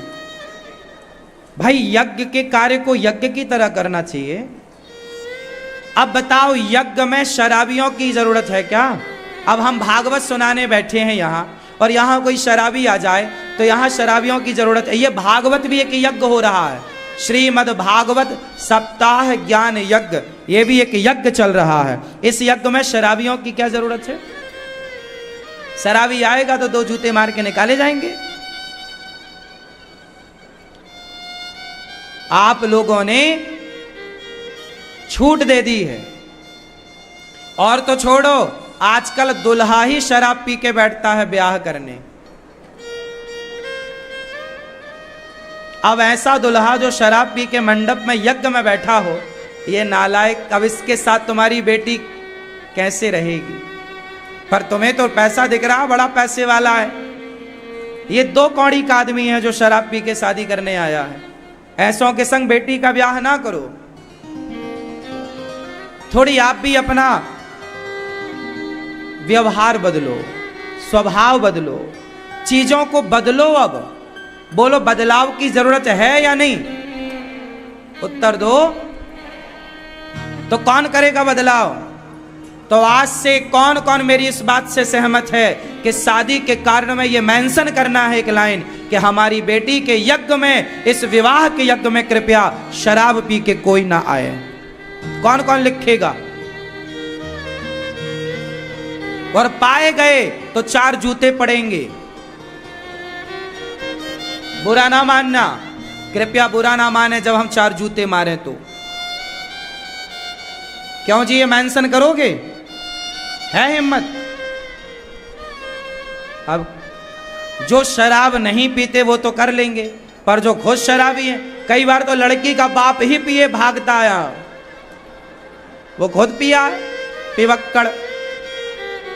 शादी लड़की का भाई शराब पिया है, लड़की का बाप शराब पिया है, लड़के का बाप शराब पिया, लड़का शराब पिया। लो भैया, ये अब बैठे हैं मंडप के नीचे, इनका, इनसे भला क्या होगा? अब देखो, बदलाव आपके हाथ है। समाज में यदि विकृति आई है, समाज यदि गलत राह पर चला है, तो हमको चाहिए कि हम गलत परंपराओं को बंद करके एक सही मार्गदर्शन करें समाज का। भटक गया है आज का समाज। क्यों जी, भटक गया कि नहीं? तो विवाह आप लोगों ने क्यों किया? सब लोग बताओ, आप लोगों ने विवाह क्यों किया? यज्ञ का अधिकार पाने के लिए। यज्ञ का अधिकार पाने के लिए विवाह किया है, बाकी चीजें सब बाद की। तो हम सब लोग गृहस्थ में रहें, और गृहस्थ आश्रम में रहकर, अच्छा, गृहस्थ आश्रम के क्या क्या नियम हैं? बोलो, गृहस्थ के नियम क्या? एक अच्छी गृहस्थी क्या होती है? चलो बताओ, एक अच्छे सदगृहस्थ के लक्षण बताओ। मैया बताओ, एक अच्छा सदगृहस्थ कैसा होता है? आप बताओ।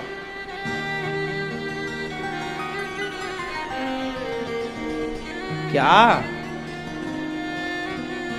थोड़ा जोर से, मेरी माँ, ए मैया, मेरी प्यारी माँ, बताओ एक अच्छा सदगृहस्थ कैसा होता है? ये लाल मैया बताओ। हाँ, आप जिम्मेदारियों को निभाने वाला, ठीक, आप बताओ एक सदगृहस्थ कैसा होता है? हैं? ऐना देखे क्या? ये भैया बताएंगे चश्मा वाले। आप बताओ एक अच्छा गृहस्थ कैसा होता है? सदगृहस्थ, क्या लक्षण है सदगृहस्थ के? उत्तर दो। हम बताएं, आप गृहस्थ में नहीं हो क्या? शादी नहीं करी आपने? शादी कर ली आपने, बच्चे पैदा कर लिया, बताएं हम सब।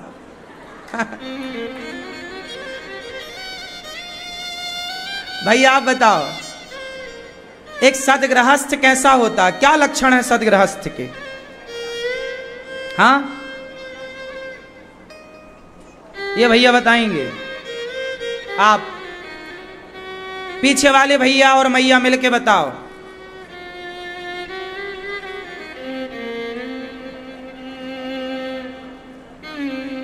हाँ, यहां वाले भैया बताओ, सब लोग मिलजुल के बताओ। चलो अब हम बताएं, सुनो। एक सदगृहस्थ कैसा होता है? सदगृहस्थ 4 चीजों का पालन कर, जो 4 चीजों का पालन करे वो सदगृहस्थ है। 4 चीजों का पालन। पहला पालन मेरे संग बोलिएगा, मातृदेवो भव। जो अपनी माता को भगवान मान के उस माता का सम्मान करे, जो अपने घर की स्त्रियों को सदा प्रसन्न रखे, चाहे वो स्त्री माँ के रूप में हो, बेटी के रूप में हो, पत्नी के रूप में हो या बहन के रूप में हो, जो अपनी माता को भगवान की तरह दर्जा दे, वो सदगृहस्थ का पहला लक्षण है, मातृदेवो भव। जो माँ का आदर करता है वो पहला लक्षण। दूसरा, पितृदेवो भव। जो अपने पिता को भगवान की तरह पूजता हो वो गृहस्थ सबसे उत्तम है। जो बाप का सम्मान करता हो, माँ का सम्मान, बाप का सम्मान, पत्नी का आदर, पत्नी का सम्मान, पति का सम्मान। तीसरा, अतिथि देवो भव। जो अपने द्वार पे आए अतिथि को कभी भूखा ना जाने दे, कभी प्यासा ना जाने दे, वो सदगृहस्थ। और आचार्य देवो भव। जो अपने गुरुजनों के पास जाकर सत्संग करते रहें, भगवान की कथा सुनते रहें और गुरुजनों से ज्ञान पा करके उस ज्ञान को जीवन में उतारते रहें। ये गृहस्थ आश्रम के 4 लक्षण हैं। जो माता की सेवा, पिता की सेवा, अतिथि की सेवा और गुरुजनों की सेवा करता हुआ गृहस्थ में रहता है, वो गृहस्थ साक्षात लक्ष्मी नारायण की तरह है। वो गृहस्थ पूज्य है। लेकिन आजकल के गृहस्थ शादी हुई कि सबसे पहले अपने माँ बाप से दूर होते हैं। आजकल के छोरा छोरी शादी होने के बाद क्या करते हैं? हमें तो माँ बाप के संग नहीं रहना, माँ बाप से अलग हो जाते हैं। ये लक्षण गृहस्थ का है ही नहीं। और आजकल 99% लोग अपने माँ बाप के साथ रहना नहीं चाह रहे हैं। आप जैसे कुछ भले 1% लोग हैं जो आज तक अपने माँ बाप की सेवा कर रहे हैं। तो गृहस्थ, सदगृहस्थ के 4 लक्षण हैं। कौन कौन लक्षण है? मातृदेवो, सब बोलो मातृ, शुरू से बोलो मातृ, फिर से बोलो। दूसरा, तीसरा, अतिथि देवो भव। चौथा, आचार्य देवो भव। ये 4 वाक्य याद कर लीजिएगा। जिस घर में माता पिता का सम्मान है वो घर में पानी पियो। जिस घर में माँ बाप का सम्मान नहीं है उस घर में पानी भी नहीं पीना चाहिए।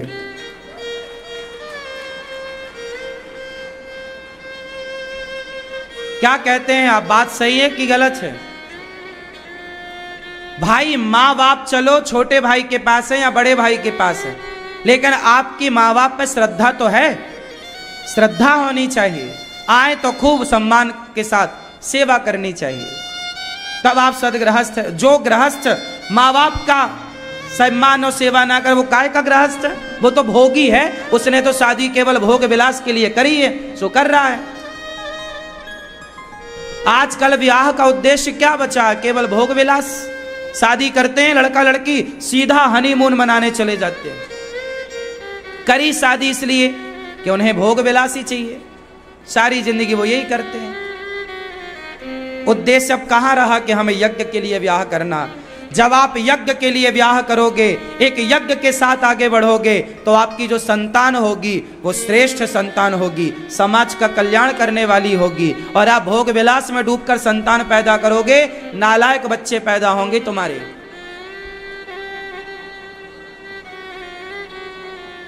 किसी काम के नहीं। श्रेष्ठ संतान चाहते हो तो श्रेष्ठ संतान के लिए माँ बाप का श्रेष्ठ विचार, श्रेष्ठ लक्षण होना आवश्यक है।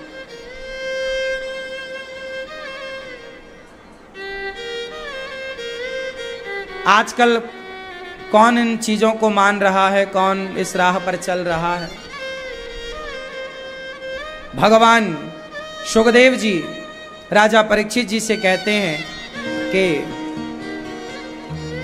करदम जी का विवाह हुआ, करदम जी अपनी 9 बेटियों का विवाह करते हैं। भगवान कपिल देव जी हुए और कपिल देव जी हुए तो करदम जी गृहस्थ से चले गए भगवत चिंतन की ओर। हाँ, मान मेरा कहना नहीं तो पछताएगा, ये मिट्टी का खिलौना मिट्टी में मिल जाएगा। मान मेरा कहना नहीं तो पछताएगा, मिट्टी का खिलौना मिट्टी में मिल जाएगा।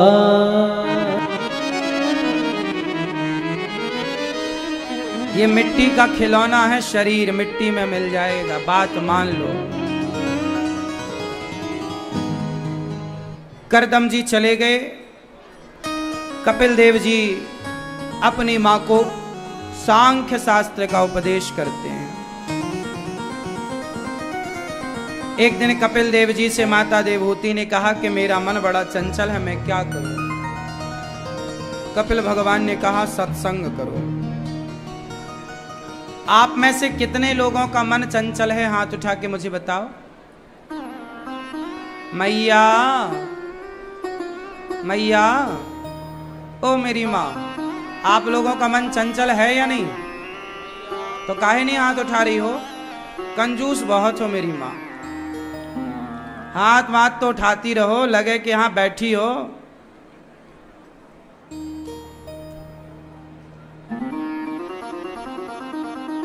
किस किस का मन चंचल है? क्यों? टोपी वाले भैया, ओ पंचायती, तुम्हारा मन चंचल नहीं है? चंचल है मन? तो बात, चंचल मन कैसे कंट्रोल करें? ये प्रश्न माता देवहूति से कपिल देव जी ने, देवहूति ने कपिल देव जी से पूछा कि प्रभु मेरा मन बहुत चंचल है, बताइए मैं क्या करूं? कपिल देव जी ने कहा मां, जिसका मन चंचल है उसे संतों की संगति करनी चाहिए। तितिक्षवः कारुणिकाः सुहृदः सर्वदेहिनां अजात शत्रवः शांता साधवः साधुभूषणा। तितिक्षवः सहनशील साधु। संतों के लक्षण क्या हैं? जो सहनशील हो, तितिक्षवः जिसके हृदय में करुणा हो, कारुणिकाः जो सबसे प्रेम करता है, कोई शत्रु ना हो, अजात शत्रवा, शांत स्वभाव का। साधु कैसा चाहिए? साधु ऐसा चाहिए जैसे सूप स्वभाव, सार सार को गही लहे, थोथा दे उड़ाए।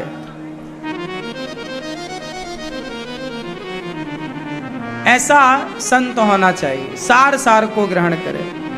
मन को वश में करना हो तो सत्संग किया करो। मन को वश में करना, आप में से कितने लोग मन को वश में करना चाहते हैं?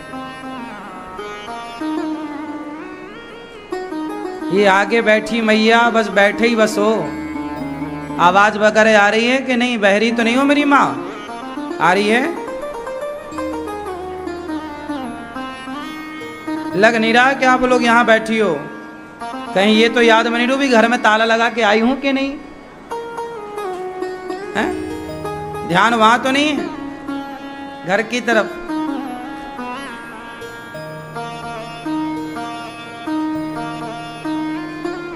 किस किस को मन कंट्रोल करना है? मैं किस किस को उपाय बताऊं? मन को कंट्रोल करने का उपाय क्या है? अच्छा बताओ। मंदारी बंदर को वश में करता है, नचाता है ना मंदारी बंदर को। कैसे नचाता है? कोई भी बंदर पकड़ के नचाने लग जाता है क्या? उस बंदर को नचाने के पहले मंदारी क्या करता होगा? बोलो। क्या करता होगा? उस बंदर को प्रैक्टिस कराता होगा। क्या कराता है? जोर से अभ्यास। क्या कराता है? जब मंदारी बंदर को अभ्यास कराता है तो मंदारी के इशारों पर बंदर नाचने लग जाता है। सबसे चंचल कौन है? बोलो। सबसे चंचल प्राणी कौन सा है? प्राणी उत्तर दो। बंदर। सबसे चंचल प्राणी बंदर है। बंदर बहुत चंचल होता है, जरा देर में यहां जरा देर में वहां। हाँ या ना? सबसे चंचल प्राणी कौन? बंदर। लेकिन मंदारी उस बंदर को वश में कर लेता है। यदि मंदारी ने अभ्यास करा के बंदर को वश में कर लिया तो जिस दिन आप अपने मन को अभ्यास कराएंगे और मन को समझाएंगे उस दिन आपका मन भी आपके वश में हो जाएगा। मन को कंट्रोल करने के लिए मन को ट्रेनिंग देनी चाहिए। क्या करना है? ट्रेनिंग। जैसे मंदारी ट्रेनिंग कराता है बंदर की, ट्रेंड कर देता है पक्का। फिर वो मंदारी के सारों पर नाचता है। यदि मंदारी के सारों पर बंदर नाचता है तो आपका मन भी आपके सारे पर नाचेगा। अभी आपका मन आपके वश में नहीं है। इस मन को वश में करना ही चुनौती है और इस चुनौती को पूरा करने के लिए, चुनौती को स्वीकार करके और उस चुनौती से जीतना है। हम सबके सामने चुनौती है मन को कंट्रोल में करने का। अब काम हम सबको करना चाहिए और ये तब संभव है जब आप प्रयास करेंगे। मन को रे मन, ए मन, समझ कहां जा रहा है, क्या कर रहा है, समझो। मन को थोड़ा सा अभ्यास कराओ। ए मन चल कथा में, ए मन चल सत्संग में, ए मन चल कीर्तन में लग। मन नहीं लगे तो लगाओ, मन नहीं करे तो कराओ। मन की गति है अटपटी, झटपट लखे न कोय, और मन की जब खटपट मिटे तो झटपट दर्शन होए। मन के हारे हार है और मन के जीते मन ही मिलावत राम से, मन ही करत फजीत। संतों में और गृहस्थों में क्या अंतर है? संतों ने अपने मन को वश में कर रखा है, गृहस्थों ने अभी तक वश में नहीं किया। जिस दिन मन वश में उस दिन परम शांति, परम सुख। आपको सुख क्यों नहीं मिलता, शांति क्यों नहीं मिलती? क्योंकि मन ही वश में नहीं है, कंट्रोल में नहीं है मन। मन को कंट्रोल में रखो मेरी मां। तो आज से कौन कौन मन को अभ्यास कराएगा? कैसे कराओगे? चलो बताओ, कैसे अभ्यास कराओगे? बताओ मेरी मां। अब हाथ उठाने का बोले तो ऐसे ही थोड़ी उठा देना बिना समझे। कैसे कराओगी मन को कंट्रोल बस में? बताओ क्या उपाय है? मन को रोज कीर्तन में लगाओ। ए मन चल कीर्तन करते हैं श्री कृष्ण गोविंद, लगाओ। मन को सत्संग में लगाओ, रोज कथा सुनो। रोज साधना चैनल पर 3 बजे से 6 बजे तक कथा आती है। कितने लोग सुनते हैं? मोबाइल पर भी आती है, मोबाइल पर कितने लोग सुनते हैं? आप अपने मोबाइल पर यूट्यूब पर जाओ, अनिरुद्धाचार्य टाइप करो। यूट्यूब पर जाकर अनिरुद्धाचार्य टाइप करेंगे, जो कथा यहाँ आप सुन रहे हैं आप अपने मोबाइल पर कथा, मोबाइल पर जाओ, अनिरुद्धाचार्य चैनल को सब्सक्राइब करके शेयर कर लो। फिर क्या होगा? आप रोटी बनाओ, झाड़ू लगाओ, काम करो, गाड़ी चलाओ, आओ जाओ, पर कथा चलती रहे, मोबाइल पे सुनते रहो। हर कोई बुरी चीज ना सुन लेना, कथा सुनोगे तो आप सुखी रहोगे। तो अपने मोबाइल पर यूट्यूब पर अनिरुद्धाचार्य डालो। आज पूरी दुनिया का सबसे बड़ा चैनल यूट्यूब पर अनिरुद्धाचार्य परिवार है। इस परिवार से 1,42,00,000 लोग जुड़े हुए हैं। यूट्यूब पर कितने लोग जुड़े हैं? 1,42,00,000।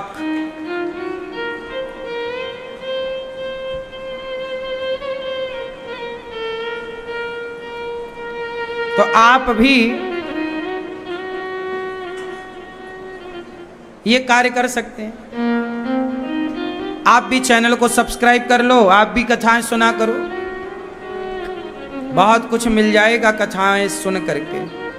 कथा सुनने वाला परिवार पूरे भारत में देखो, यूट्यूब पर टीवी का परिवार अलग, जो टीवी पर सुनते हैं, यूट्यूब पर ही केवल 1,42,00,000 लोग हैं। तो आप भी इस परिवार से जुड़ें और आप भी कथा की गंगा में डुबकी लगाएं। बात समझ में आ रही है? आप भी अपनी माता को, पिता को, अपने पूर्वजों को भागवत सुनवा सकते हैं। अभी 15 जून से यहाँ भागवत जी के पोथी पाठ बैठेंगे। आप लोग भी अपने माता के लिए, पिता के लिए, उनके जीते जी भागवत सुनवाओ। उनको नहीं है तो उनके नाम से भागवत जी का पाठ बिठाओ। भागवत जी जरूर सुनना चाहिए। अपने पितरों को, पूर्वजों को भागवत जरूर सुनाना चाहिए। और आप भी अपना सुन लो भागवत। कुछ काम है जो मरने के पहले कर लेना चाहिए, उनमें भागवत जी भी हैं। भागवत जरूर सुनो। तो आप भी पोथी पाठ बिठा सकते हैं। अच्छा भक्तों, कपिल भगवान ने मां से कहा, मां मन को वश में करो। कैसे करेंगे मन को? कीर्तन, सत्संग। देखो मन छोटे से बच्चे की तरह होता है। छोटे से बच्चे को मां बार बार समझाती है, हर अच्छी चीज सिखाती है। तो सिखाते सिखाते, समझाते समझाते बच्चा एक दिन समझ जाता है, हाँ या ना? उसी तरह मन को अच्छे काम में लगाओ और उसे समझाते रहो। हर बुरी जगह मन जाए तो रोको। ऐसे धीरे धीरे एक दिन मन आपके कंट्रोल में होगा। कुछ काम करना पड़ेगा मन के लिए।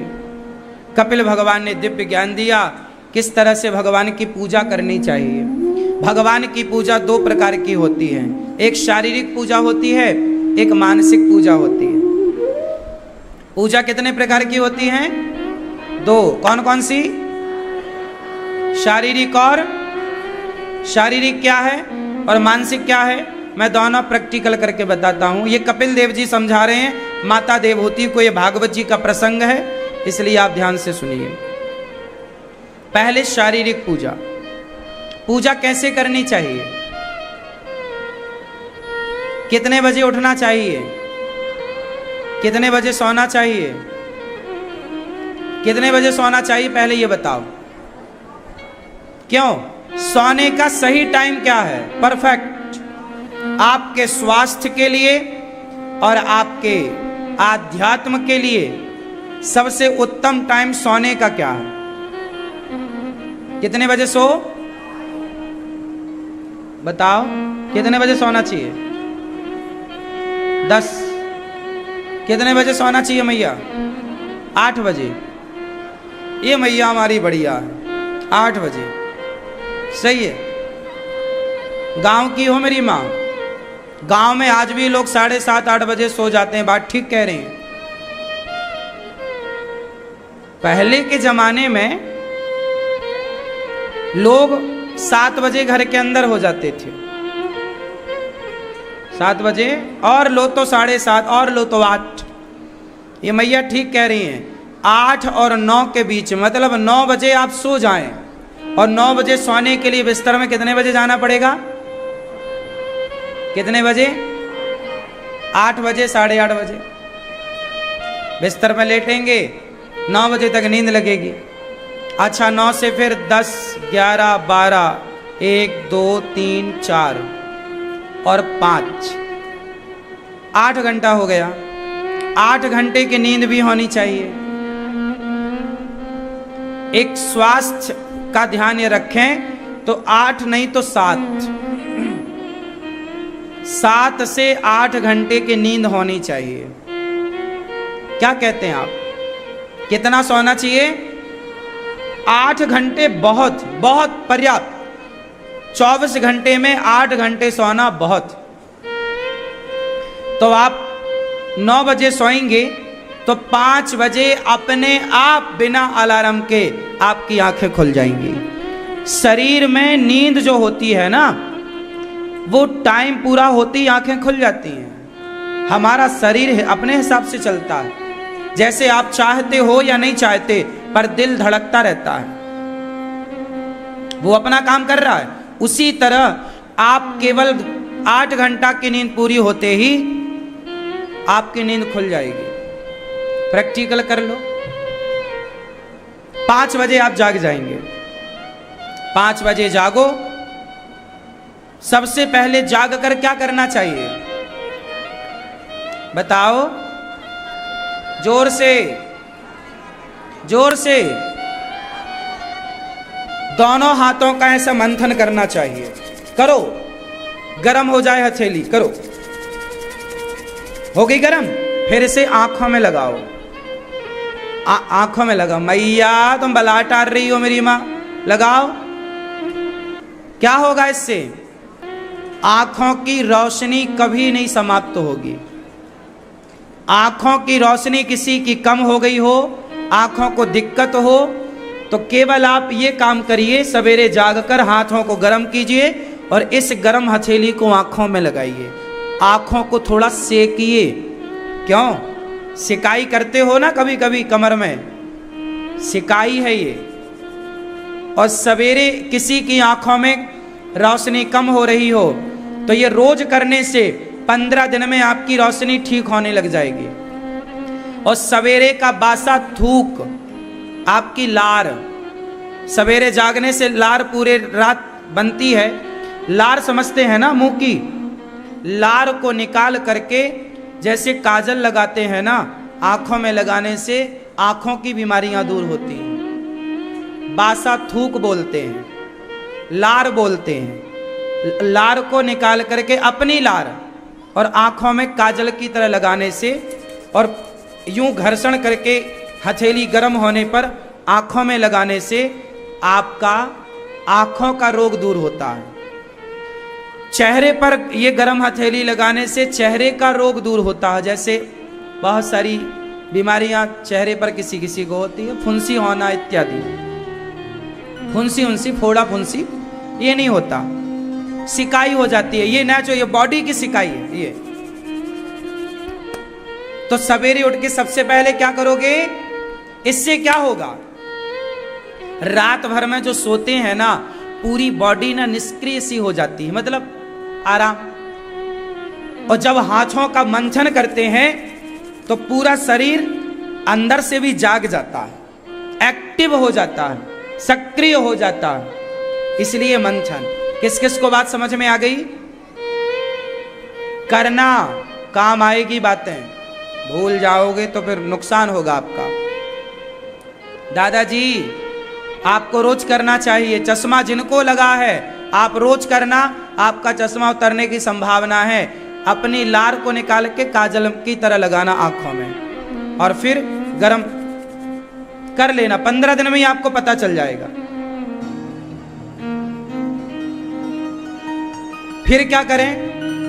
फिर पृथ्वी माता को पांव रखने के पहले पृथ्वी माता को प्रणाम। हे पृथ्वी मां, हम आपके पुत्र हैं, हमें क्षमा कीजिए जो हमसे अपराध होते हैं।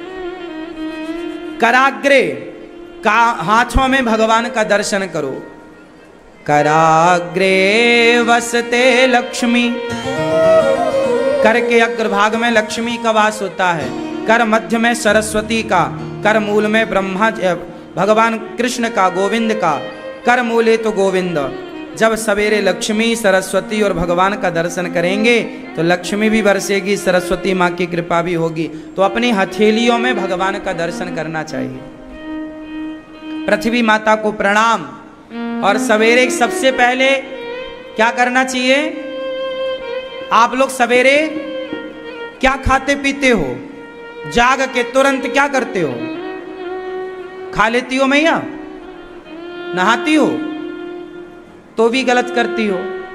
जाग के सबसे पहले क्या करना चाहिए? क्या करना चाहिए? जोर से पानी पीना चाहिए। गुनगुना पानी हो तो, और पानी तांबे के बर्तन में हो, तांबे के पात्र में रख दो, रात को ढक के रख दो। सवेरे 2-3 गिलास पानी पियो।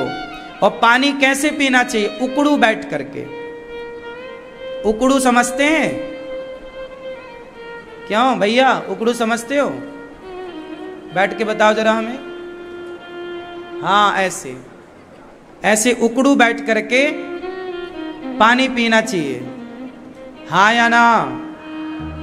किस किस को बात समझ में आ रही है? उकड़ू बैठ करके पानी पीना चाहिए, 3 गिलास कम से कम, 1 लीटर कम से कम पानी पीने। और पानी कैसे? घूंट घूंट पानी, डग डग डग डग डग डग नहीं, गड़ गड़ गड़ गड़ गड़ नहीं, घूंट घूंट पानी। जो मुंह की लार है वो पानी में घुल के अंदर जानी। रात को जो लार बनती है ना, वो औषधि होती है, पता है आपको? हमारे मुख की लार सबसे बड़ी औषधि है। भोजन पचाने में सहायक कौन होती है? हमारी लार। बोलो हाँ या ना? तो आपके पानी के साथ जब घूंट घूंट पानी घुमाओगे गालों में, तो पानी में लार घुलेगी और वो अंदर जाएगी, वो औषधि है। तो पानी, अच्छा पानी भी पीने के पहले ना लोटा भी हो और गिलास भी हो, और गिलास और लोटे में पानी को 2-4 फेंटा मारना चाहिए। क्या होता है इससे? बोलो, साइंस नहीं समझते आप लोग जरा भी। एक बोतल का पानी और एक फेंटा, फेंटा समझते हो ना? लोटा गिलास को पानी लो और ऐसे ऐसे गट कर लो। क्या होगा? पानी में ऑक्सीजन लेवल बढ़ जाएगा। जब पानी को फेंटा मारेंगे तो पानी में किसकी मात्रा बढ़ेगी? जोर से। अब बोतल बंद, बोतल के पानी पीने से बचना चाहिए। बोतल बंद पानी में ऑक्सीजन की मात्रा कम होती है। पानी पीने के पहले गिलास में डाल के 2-4 बार गड्ढ करना चाहिए, इससे ऑक्सीजन बढ़ता है। और वो ऑक्सीजन भरा पानी जब अंदर जाएगा, वो ज्यादा शक्तिशाली पानी होता है। पहले के लोग बीमार कम पड़ते थे, कुएं का पानी पीते थे, नदी का बहता पानी पीते थे।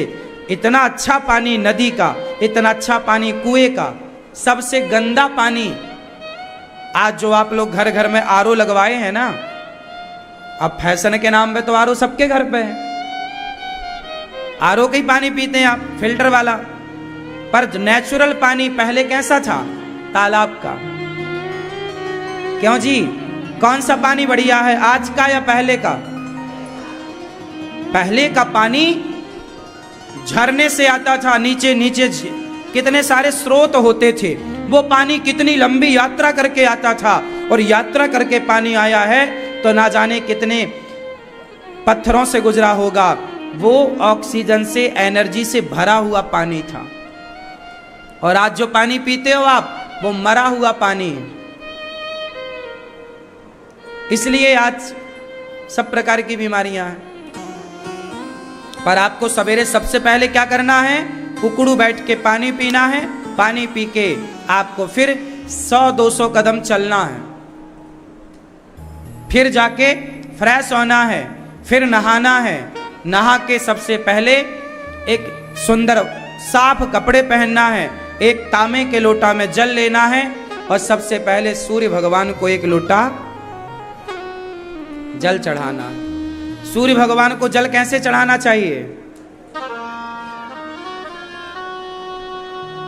खाली पानी नहीं चढ़ाना चाहिए। जिसको पैसे की कमी हो रही है, वो पानी को लाल करके चढ़ाए। लाल मतलब कुमकुम, हल्का सा उसमें चंदन या कुमकुम मिलाए और लाल पानी चढ़ाए। इससे धन धान्य की वृद्धि होती है, धन धान्य बढ़ता है। यदि पति पत्नी के रिश्तों में खटास है, कोई दिक्कत जा रही है, लड़ाई झगड़ा ज्यादा है, तो पानी को मीठा कर लेना चाहिए, गुड़ डालना चाहिए। गुड़ डालकर मीठा पानी सूर्य भगवान को चढ़ाने से रिश्तों में मिठास आती है, रिश्ते सुधरते हैं।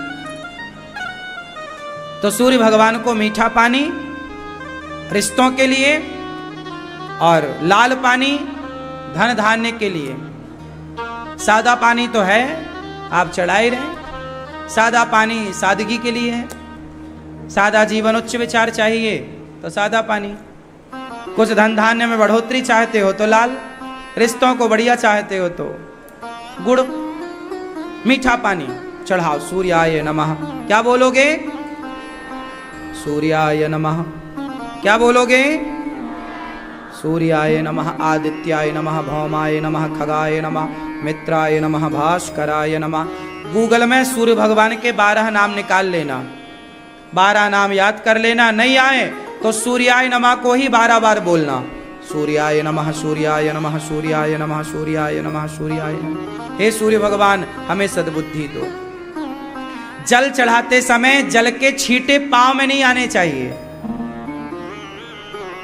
जल चढ़ाते समय जल के छींटे पांव में, क्या करें फिर?